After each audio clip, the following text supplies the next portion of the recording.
வணக்கம். மே 17 அதாவது நாளைக்கு தாவேகா தலைவர் விஜய் நாங்க ஆட்சி அமைக்கிறோம், எங்களுக்கு அழைப்பு விடுங்க அப்படின்னு சொல்லிட்டு கவர்னருக்கு நேத்து அதாவது மே 5 ஈவினிங்கே ஃபுல் கிளாரிபிகேஷனோட ஒரு மெயில் அனுப்பிட்டாங்க. நாளைக்கு விஜய் சிஎம்ஆ ஓட் எடுத்துப்பாங்க. பட் மெஜாரிட்டி காட்டுறதுக்கு 180 சீட்ஸ் தேவைப்படுது இல்லையா? நம்ம கிட்ட இப்போ 108 சீட்ஸ் இருக்கு. அதுலயும் விஜய்க்கு வந்து 2 தொகுதியில வந்து அவர் எம்எல்ஏ ஆவாரு.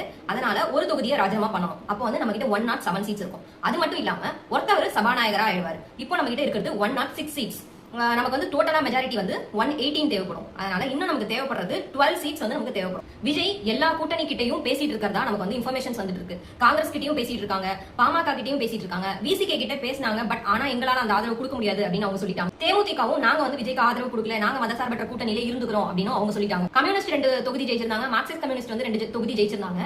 விஜய் வந்து ஆதரவு கேட்டா அதை பத்தி நாங்க ஆலோசனை பண்ணுவோம் அப்படின்னு சொல்லி நேற்று மார்க்சிஸ்ட் கம்யூனிஸ்ட்ல இருக்கிற தலைவர் வந்து சொல்லியிருந்தாரு. காங்கிரஸ் என்ன சொல்லியிருந்தாங்க அப்படின்னு பாத்தீங்கன்னா, நாங்க வந்து ஆதரவு கொடுக்கணும்னா நீங்க வந்து பிஜேபி கூட்டணி கூட எந்த ஆதரவும் எடுத்துக்க கூடாது அப்படிங்கிற மாதிரி ஒரு நிபந்தனைகள் வச்சிருந்தாங்க. நாளைக்கு விஜய் ஆட்சி அமைச்சாலும் மெஜாரிட்டி பார்ட்டி எப்படி அவர் காட்டுவாரு, யார் கூட அவர் கூட்டணி வைப்பாரு, என்ன பண்ணுவாரு அப்படின்னு நீங்க என்ன நினைக்கிறீங்கன்றதை கீழே கமெண்ட் செக்ஷன்ல சொல்லுங்க. ஃபர்தரா லீகல் அப்டேட்ஸ் தெரிஞ்சுக்கிறதுக்கு என்ன லைக் பண்ணி ஃபாலோ பண்ணிக்கோங்க.